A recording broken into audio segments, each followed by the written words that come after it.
Hello everyone, welcome back to another video.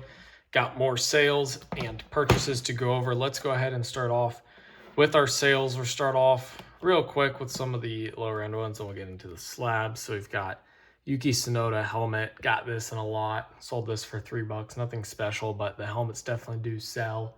Tsunoda is not one of the ones I want to grade. James Wood on the Logo Fractor rookie, this one sold for 10. He's having a great year.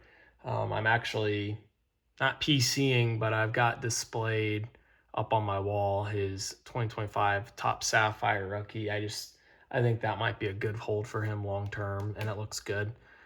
Helmet collection Leclerc, this one sold for 25. Again, got this one. I actually bought a complete set of the 2025 helmet collection for like 150, 180 bucks or something. And the Verstappen and Russell, Leclerc, Hamilton, Piastri, Norris, I think themselves like almost pay for the whole thing.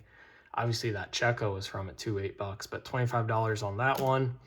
And then here's the Checo. That one's the Checo sold for $8. So doing well on that lot. Got some that I can grade as well. Let's get into the slabs. PSA 9 Jack Draper base auto. This sold for $20. I'll take it. He's completely dropped in the rankings just due to injury, losing a lot of points. This is something that, just banking on maybe next year having a good year. I've got his refractor numbered to 499 PSA 9 auto up on that wall on display as well. But yeah, I was, you're hopeful for a guy like this that's, United Kingdom. So if he were to win Wimbledon, that would be a huge deal. Maybe he is able to get back up into the top 5 in the future. 2025 tops Cooper Fly Crackle board. Gonna make a bunch of money on this. This one sold for $350. I bought 2 copies of these raw, like within the first month of this product releasing, for $40 to $50 a card. So when you're grading them at $25 and sell them at $350 at that rate, you make a couple $100. It's pretty nice. More good margins here. Legends in the Making of Tani. His stuff with pitching poses is doing well this year. Typically people wanted to see him batting just because that's what he'd been doing, but sub 1 ERA as of the time of filming this video. This one sold for $375. I think I got it raw for like $40, graded it for 25, so making like $250 plus after fees. And then Jose Ramirez didn't do as well on this for a PSA 10 as I wanted. Sold it for 75, bought raw for 15, so I was into this for $40, and I'll get $65 after fees on eBay, so only making $25, but still a nice sale. Really good profits there on all of these cards that I've sold. So you got to take those profits and reinvest them elsewhere, right, to keep the cash flow going. What did we buy? So bought more helmet collection stuff. So Bortoletto, Hamilton, Hadjar, Alonso, not the Signs, the Bearman. So these 5 at the front right here are ones that I would consider grading. They didn't come in sleeves or anything. I'd consider grading these ones. The Signs, I'd only grade as 2024 in Ferrari, and then Colapinto. I don't know how much longer he'll be in F1, so I don't want to grade him. But the rest of those guys I feel pretty good about. We'll save that card for close to the end. Next up, kind of a speculative buy, but I don't dislike it anyway. So former Rookie of the Year, Nick Kurtz, these are 4 of them actually, of his red hot Bowman Chrome rookie redemptions, which the redemption window is not open right now. So when the redemption window was open, you could send these in for $100 in fan cash, which essentially means I could buy new releases of products, or you can also buy other stuff like jerseys and bats on there. But for this purpose, I'd probably just find a product that I want to buy sealed wax of, which would have been like Topps Chrome Basketball. But if you win MVP, I think they become like $300 or $400. And the submission window will open back up from when they won the award until March 31st is usually when the window closes. And then if they make the Hall of Fame, he doesn't even have to win an MVP. Since he's already won, if he makes the Hall of Fame 25 years from now, they become $1,000 each. And then you can submit them in that window after they get inducted into the Hall of Fame. So yeah, I'm holding on to these. I bought each of these copies for about $55 a piece. Hopefully this year he's in the top 5 right now to win MVP. Obviously I want Bobby Witt Jr. to win it as a Royals fan, but the other guys up there, I think Jordan and Bobby are the 2 front runners right now. And then you've got Nick Kurtz and Ben Rice, I think, are the other two names I saw getting a lot of attention. So, yeah, if he wins MVP, that would be nice for me. I've got a few other ones of those stashed away as well, so that'd be a lot of rewards credits there. Serenity, Cooper Flag, Refractor. This is just a nice looking card. This is one that I would still consider grading at $80 a card. So the raw value on this card is definitely going down because they had been reaching like $80. And I've got one listed at 70 that's getting no views at all. So obviously raw prices are going down with grading being shut down, but I don't think the PSA 10 values are dropping at all. So you could create enough margin actually to send these cards in at $80 a card. It's an extremely high gem rate, so if it looks clean, I don't see why you can't send it in.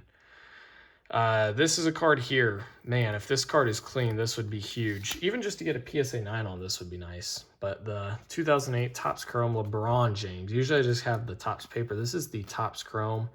Usually has a lot of surface scratches on it. This one has the one you can see right there, but we'll take a little bit of water to it and see what happens. If you can get that to not look as bad. Other than that, the card looks pretty good. That finger mark will come off. Back looks pretty good. If you can get like a PSA 9 on this card, you're doing killer. So 2008 Topps Chrome LeBron Chalk Toss. We'll take a look at it for grading. Don't expect anything crazy there, but oh no, I'm mixing my piles now. There we go. All right, that could have been bad. Mixing my piles. Don't want to do that. These are all sales still. Okay, we'll move that even further to the side.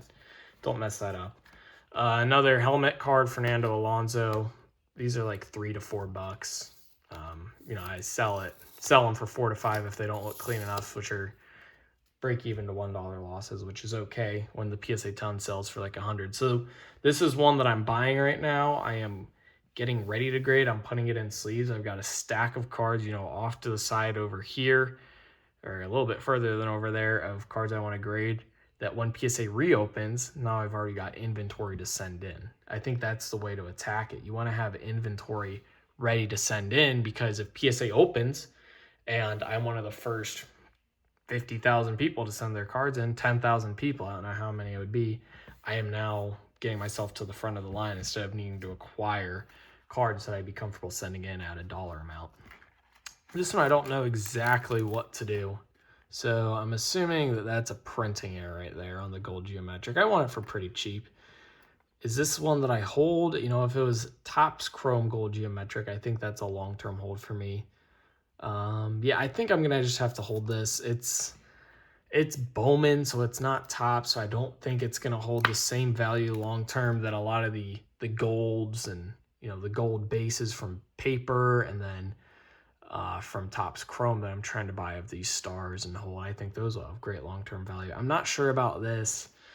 I'll think about it. It's definitely not going to grade out, so we'll just have to set it way over there. And then last card, in eBay Authenticity. Wow, look at that. A card that actually came in from eBay Authenticity that wasn't sticking out at the top of the penny sleeve. Sometimes I'll knock it back down into the penny sleeve before filming the video just because I want to get it back in the protection as soon as possible, right? We know eBay Authenticity is notorious for their cards to slide out of one-touches, or not one-touches, out of their card saver ones if they put them in. And these are coming after being reviewed at PSA. But this one came in nice and clean, which is what we want. This one should at least be pretty good condition. eBay Authenticity works. A few weeks ago, I got a message that I'd bought one of these, and they sent some good surface scratches on it that you couldn't see in the listing. It was listed as near mint. They said, hey, we found these flaws. Do you still want the card? I said, no. When you're buying a card that's this expensive, you have every right to reject that card. Don't feel bad about going back to the seller. They should have listed as excellent, took better pictures, disclosed it somehow. Okay, this is interesting. Whoa. Is this how eBay fixes their issue? That's what this video title is going to be now. So if you stuck around to the end, good on you. You're going to get to hear this. The card came in the card saver like this, right? Like any card would, facing up, right? But look at this. It's going to come out this way. So the bottom of my penny sleeve was at the bottom of the card saver. So if this slid up, my card would stay in the penny sleeve, right? Most likely, I'd assume. I'd assume that I'd assume that the penny sleeve wouldn't slide up and the card stays down. That doesn't seem as reasonable. So if this whole thing slides up, sure, like the corners aren't as protected as they were, but at least my card isn't making bare contact with the card saver. So I got to take this out from the bottom now. All right, so eBay authenticity, PSA, if you happen to hear from anyone, this is positive feedback. I like it. Do that, right? Sure, people are going to complain about, oh, my card's upside down in the penny sleeve, blah, blah, blah. No, this is a great solution. I still think that you could just go with painter's tape or something, but I get you don't want to do that because when we submit cards off the PSA, you tell us don't use painter's tape on our card savers. So, yeah, great job. And also, I will say, when I've heard or seen comments like, oh, does that mean our cards are sliding out? Well, I mean, if you ship them the right way, they're shipping one card to you in a box that's protected, right? There's not much pressure on the card. If you submit these off to PSA the way that they tell you to, if I've got 10 cards, I'm going to stack all the card savers on top of each other. I put a layer of corrugated board on the bottom and corrugated board on the top. I rubber band it together. If I shake that, it shouldn't move around at all, right? The card should be pressed together well enough that there's enough friction between the penny sleeve and your card saver that the card doesn't slide. So I wouldn't be worried about that. But great job. This one hopefully looks clean enough to grade when I look it over, but great job, eBay authenticity. You get a 5-star review on this one. When I'm used to, I don't give reviews on it, but usually I'd give it a 1-star review if I had to rate it. 1 or 2, just because they do make sure the card didn't have damage coming to me. So enough for that rant. If you did stick around long enough to watch that, good on you. Hopefully it was worth it. That is going to do it for this video. Really good sales, some good purchases. Got to look these over for grading. This one I would definitely grade at the $80 level. The margins are excellent on it. He's pitching incredible this year. So yeah, going to look to pick up more of these as well. But yeah, thanks for watching. Hopefully you enjoyed. If you did, like and subscribe. Comment what you think down below in the comment section. eBay store is linked in the description if you're interested in purchasing anything I have for sale. And as always, thank you guys for watching. 2K for life. Peace.